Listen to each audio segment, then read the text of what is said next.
প্রিয় দর্শক, আসসালামু আলাইকুম everyone. Welcome back to my Tamanna cooking channel. সবাই কেমন আছেন? আশা করছি আল্লাহর রহমতে অনেক ভালো আছেন। আমি আলহামদুলিল্লাহ অনেক ভালো আছি।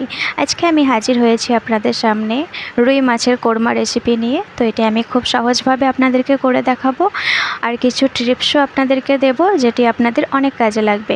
তো চলুন আমি রান্নাটি শুরু করি।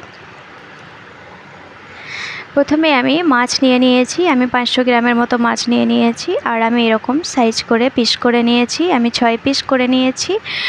আর পিসটা খুব মোটাও করবেন না, খুব পাতলাও করবেন না, জাস্ট মিডিয়াম রাখবেন, তাহলে মশলাগুলো ভালোভাবে ঢুকবে। আমি এবার একটি ম্যারিনেট করব, তাই দিয়ে দিয়েছি 1/4 টিস্পুন হলুদের গুঁড়া, আর দিয়ে দিয়েছি স্বাদ মতো নুন। তারপর দিয়ে দিতে হবে 1/4 টিস্পুন আদা রসুনের পেস্ট। এবার এটিকে স্মুথ করার জন্য দিয়ে দিতে হবে অল্প একটু তেল।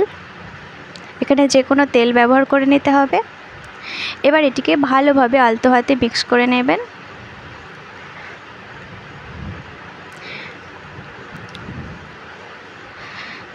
এই টিপসটা কিন্তু অবশ্যই ফলো করবেন। ভালোভাবে কিন্তু মিক্স করাটা খুবই ইম্পর্ট্যান্ট। এটি কিন্তু ভালো করে মিক্স করে নিতে হবে। রান্নার মধ্যে টিপস ফলো করলে রান্নার স্বাদ অনেক ভালো আসে। তো দেখুন আমি কত সুন্দরভাবে মিক্স করে নিয়েছি। এবার এটিকে অন্য একটি পাত্রে ট্রান্সফার করে নেব।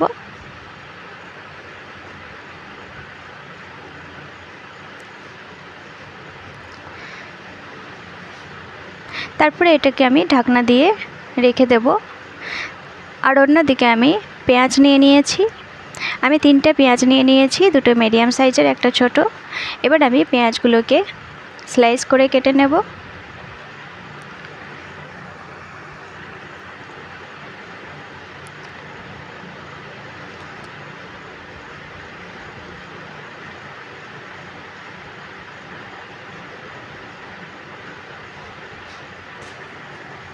তো দেখুন এরকম স্লাইস করে কেটে নিতে হবে। পেঁয়াজের প্রত্যেকটা শেপ কিন্তু একই রকম রাখবেন। এবার আমি পেঁয়াজগুলোকে একে অপরের সাথে যে চোবা লেগে আছে সেটি আমি ছাড়িয়ে নেব।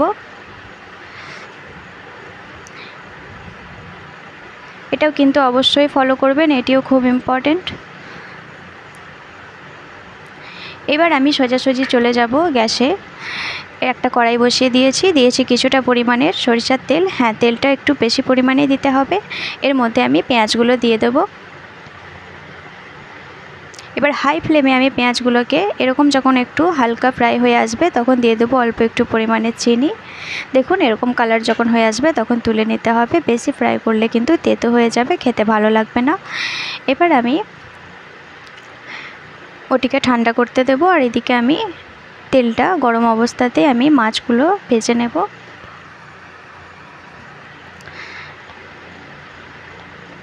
তো গ্যাসের ফ্লেমটা মিডিয়াম টু লোয়ে রেখে আমি মাছগুলোকে ফ্রাই করে নেব। একদিকটা ফ্রাই হয়ে গেলে অন্য দিকটা আমি ফ্রাই করতে দেব। আর এদিকে আমার পেঁয়াজের ব্রেস্তাটাও কিন্তু ঠান্ডা হয়ে গেছে। এটি আমি একটা পেস্ট বানাবো। অল্প একটু পরিমাণে রেখে দেব, তারপরে পুরোটাই আমি দিয়ে দেবো মিক্সির বোলে।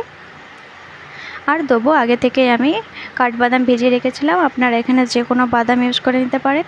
তারপর দেবো 1 কাপের মতো টক দই, আর দেবো 4টার মতো কাঁচা লঙ্কা। ঝালটা অবশ্যই বুঝে নেবেন। আর অল্প একটু পানি দিয়ে আমি একটা স্মুথ পেস্ট করে নেব। এদিকে আমার মাছগুলো কিন্তু ভাজা হয়ে গেছে, আমি মাছগুলো তুলে নেব।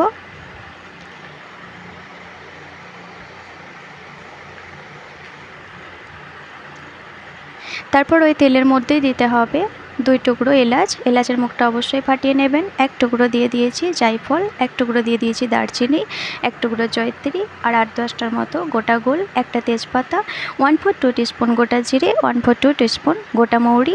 এগুলো একটু ভাজা হয়ে গেলে দিয়ে দেবো 1 টেবিল স্পুন আদা রসুনের পেস্ট। আদা রসুনের কাঁচা গন্ধ যখন চলে যাবে দিয়ে দেবো 1/4 টিস্পুন হলুদের গুঁড়া, 1/4 টিস্পুন ধনিয়া গুঁড়া, 1/4 টিস্পুন জিরে গুঁড়া। স্বাদ মতো ঝাল দিয়ে দেবেন গুঁড়ো লঙ্কা দিয়ে, আর দিয়ে দিয়েছি লাস্টে 1/4 টিস্পুন গোলমরিচের গুঁড়া। এগুলো যখন কাঁচা গন্ধ চলে যাবে তারপরে দিয়ে দিতে হবে যে স্মুথ করা পেস্ট করে রেখেছিলাম, সেই পেস্টটার মধ্যে দিয়ে দিতে হবে। এবার লো ফ্লেমে এটিকে ভালো করে মিক্স করে স্বাদ মতো নুন দিয়ে দিতে হবে, আর অল্প একটু চিনি দিয়ে দেবেন। তারপর ঢাকনা দিয়ে 5 থেকে 6 মিনিট আমি লো ফ্লেমে হতে দেব। দেখুন হয়ে গেছে, মশলা থেকে কিন্তু পুরো তেল ছেড়ে দিয়েছে। যখন এরকম তেল ছেড়ে দেবে তখন দিয়ে দিতে হবে 250 গ্রামের মতো পানি। এবার আমি যখন গ্রেভিটা ফুটে আসবে আমি মাছগুলো এর মধ্যে ছেড়ে দেব আর দিয়ে দেবো 4টার মতো গোটা কাঁচা লঙ্কা। তারপর ঢাকনা দিয়ে আমি 6 মিনিটের মতো হতে দিয়েছি। দেখুন মাছটা কিন্তু আমার রান্না হয়ে গেছে। তারপর ওপর থেকে ধনিয়া পাতা কুচি ছিটিয়ে নিলেই আর পেঁয়াজের বেরেস্তা ছিটিয়ে নিলে হয়ে গেল রেডি। এটি গরম গরম ভাতের সাথে পরিবেশন করবেন, অনেক মজার হবে। একবার প্লিজ বাড়িতে বানিয়ে দেখবেন, এটি খেতে অসম্ভব মজার হয়। তো বাড়িতে বানিয়ে নিন আর আমাকে কমেন্টের মাধ্যমে জানান যে কেমন হয়েছে। ভালো লাগলে একটি লাইকের অবশ্যই আশা করব, একটি লাইক অবশ্যই করে দেবেন। আর আমার চ্যানেলে যদি নতুন হয়ে থাকেন প্লিজ আমার চ্যানেলটি একটু সাবস্ক্রাইব করে দেবেন, শেয়ার করতে ভুলবেন না। ভালো থাকবেন, সুস্থ থাকবেন, দেখা হচ্ছে পরের কোনো রেসিপিতে। আজ ছিল এই পর্যন্তই। যারা যেখান থেকে ভিডিও দেখছেন তাদেরকে অনেক ধন্যবাদ জানাই। আল্লাহ হাফেজ।